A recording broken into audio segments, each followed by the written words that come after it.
The importance of historical atlases for the study of Texas history and culture is to read the text and see the illustrations that go with it, because the history and geography are interchangeable.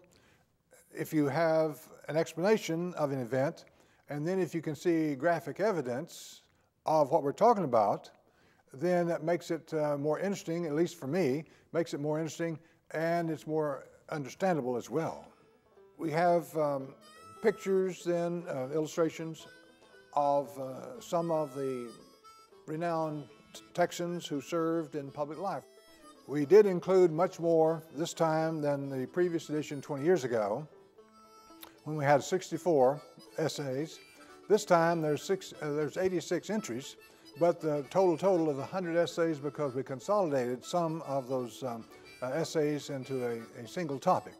Obviously, you start with the natural setting, the lay of the land, the relationship of Texas with other states and with the other areas in the North America, and then look at the geology, the natural features, the vegetation, the weather, and then move from there into the human experience. The main focus is on the people, how they responded to various challenges, and what did they do with their opportunities that developed.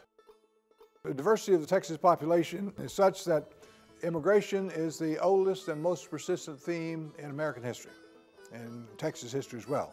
I think it's necessary to see illustrations, whether it be maps or charts or graphs, to see images of some historical figures, because then one can relate to them from a historical point of view within one set of covers.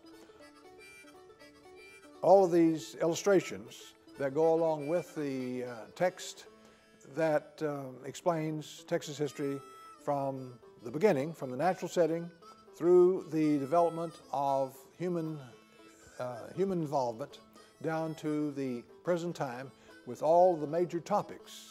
For instance, one of the maps I have deals with the major roads in Texas in the period from the 1830s to about 1850.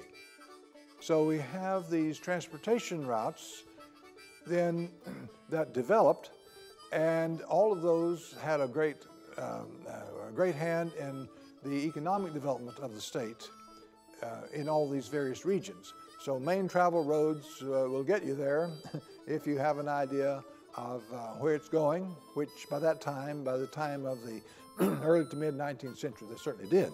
We have probably a better map than any other one that I've seen on Western transportation. Do I have one favorite over the other? The answer really is no, because each one is different and unique and deserves full exploration on its own. So we gave full attention to each one as we go. The book should be of interest to a large number of people in Texas and outside of Texas. Is that it explains the development of the state.